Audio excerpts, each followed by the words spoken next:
আজকের এই ভিডিওটি অত্যন্ত গুরুত্বপূর্ণ হতে চলেছে, তাই সকলের কাছে অনুরোধ করব ভিডিওটিকে শেষ পর্যন্ত দেখুন। এই হচ্ছে এনসিপির জনসভা।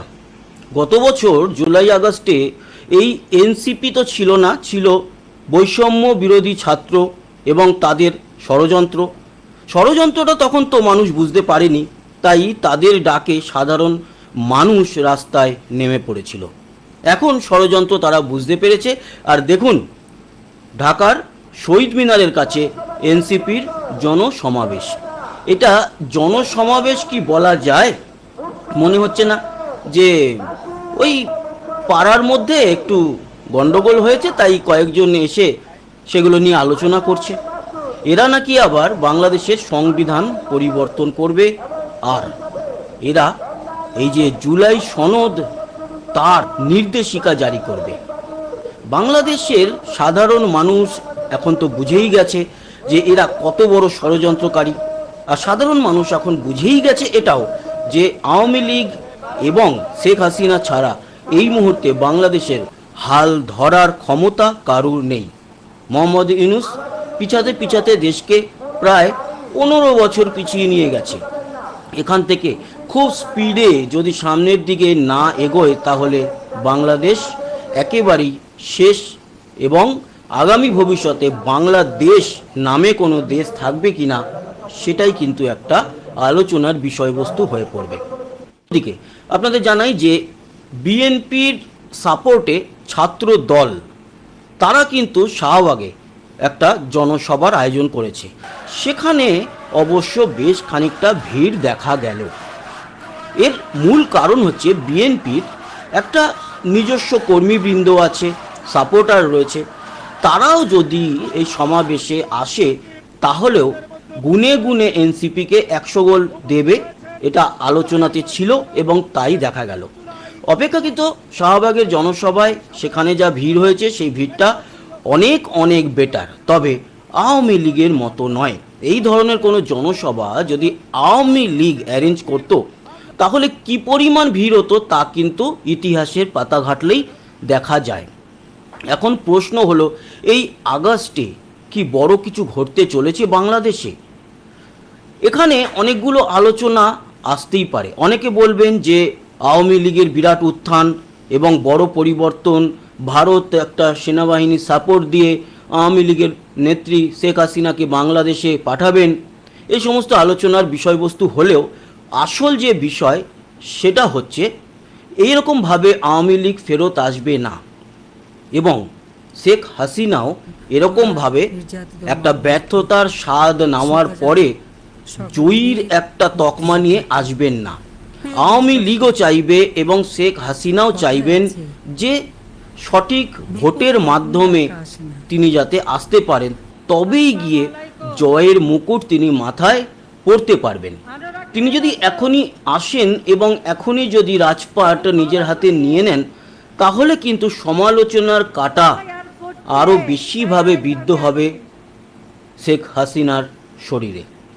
তাই ওনার মতো একজন রাজনীতিবিদের এরকম ভুল উনি করবেন এটা আশা করা যায় না। এখন প্রশ্ন হলো, তাহলে নির্বাচন কবে? এইটাই হচ্ছে মূল প্রশ্ন বাংলাদেশে। বাংলাদেশকে ঘেঁটে দিয়ে এনসিপি চেয়েছিল যে তারা এই ইলেকশনে জয়লাভ করে দেশের শাসনভার গ্রহণ করবে, কিন্তু সেগুড়ে বালি। জনসাধারণের যে স্বতঃস্ফূর্ততা ছিল সেই স্বতঃস্ফূর্ততা তো এখন নেই। এই জনসমাবেশেই দেখতে পাচ্ছেন শহীদ মিনারে। এখানে এরা যদি এই জুলাই সনদ পাশ করার ব্যাপারে বা সংবিধান পরিবর্তন করার ব্যাপারে আহ্বান জানায় এবং তা মোহাম্মদ ইউনূসকে চাপ দিয়ে করেও ফেলে, তাহলেও কিন্তু এরা বাঁচতে পারবে না। কারণ সংবিধানের পরিবর্তন আগামী ভবিষ্যতে যে রাজনৈতিক দলই আসুক না কেন তারা মেনে নেবে না। বিএনপি এলেও মেনে নেবে না। আর বিএনপি যে এদের এগেনস্টে অনেক বেশি শক্তিশালী তা আজ প্রমাণিত। অতএব বাংলাদেশের আসল টক্কর এনসিপিদের সঙ্গে বিএনপির হবে না। ইনক্লুসিভ ইলেকশন হলে তবে আওয়ামী লীগ বনাম বিএনপি, এটাই কিন্তু মূল দুই দলের লড়াই হবে। এনসিপি নেহাত শিশু সেটা আজকের এই জনসমাবেশে বোঝাই গেছে। এই যে ইনক্লুসিভ নির্বাচন সেটা সম্ভব, হ্যাঁ সম্ভব। তার কারণ এবার কিন্তু বিদেশি শক্তিগুলো আস্তে আস্তে মাথাচাড়া দিচ্ছে এবং ভারত সহ অন্যান্য দেশ ইনক্লুসিভ ইলেকশনের জন্যই নির্দেশ বা বাংলাদেশকে বলছে করার জন্য। আর এই কথা আমরা জেনারেল ওয়াকারুজ্জামানের মুখেও শুনেছিলাম। তবে জেনারেল ওয়াকারুজ্জামান যেরকম দ্বিচারিতা করেছে বাংলাদেশের সাধারণ মানুষের সঙ্গে, সেখানে ওয়াকারুজ্জামানের কথার সত্যতা বা তার কথার কতটা পালন করবে বাংলাদেশের সাধারণ মানুষ সহ অন্যান্য রাজনৈতিক দলগুলো, সেটা তো সন্দেহ থাকছেই। তাই এই মুহূর্তে ওয়াকারুজ্জামানের নাম ভাঙিয়ে এখন কিচ্ছু বাংলাদেশে চালানো যাবে না। চারিদিকে শত্রু কিন্তু এখন জেনারেল ওয়াকারুজ্জামানের, কেউ তাকে বিশ্বাস করছে না, না বিএনপি, না আওয়ামী লীগ, না দেশের সাধারণ মানুষ। এক কথায় বলা যেতে পারে যে কোণঠাসা হয়ে গিয়েছে। আর মোহাম্মদ ইউনূসেরও যতটুকু সাপোর্ট তার দিকে ছিল এই মুহূর্তে দাঁড়িয়ে সেটাও কতটা আছে তা নিয়ে তো সন্দেহ রয়েছে। আর এই ছাত্র যারা বৈষম্য বিরোধী এখন এনসিপি গঠন করেছে, তারাও কিন্তু এই ওয়াকারুজ্জামানের নাম ভাঙিয়ে আর কিছু করতে পারবে না। যদিও গোপালগঞ্জ কাণ্ডে সেখানে এই সেনাবাহিনী বাঁচিয়েছে এনসিপির এই সমস্ত সমন্বয়ক এবং নেতাদেরকে, কিন্তু এনসিপির কোনো রকম সাপোর্ট এই মুহূর্তে নেই, ওই হাতে গোনা বা আঙুলে গোনা কয়েকজন ছাড়া। 1-150 লোক নিয়ে জনসভা, সেখানে বাংলাদেশের সংবিধান পরিবর্তন যদি করার ডাক দেয় বা মোহাম্মদ ইউনূসকে চাপ দিয়ে যদি তা করে ফেলে, তাহলে আগামী ভবিষ্যতে ফাঁসির দড়ি এদের গলায় লাগবেই। এবার এই আগামী 2-3 মাস খুব গুরুত্বপূর্ণ বাংলাদেশে। এই 2-3 মাসের মধ্যেই কিন্তু বাংলাদেশে পুরো পরিষ্কার হয়ে যাবে আগামী দিনে কি হতে চলেছে। তবে এবছরে না হলে 2026-এ ইনক্লুসিভ নির্বাচনই হবে, আওয়ামী লীগও আসবে, তারপর দেখা যাবে যে আওয়ামী লীগ জিতে আসে কিনা।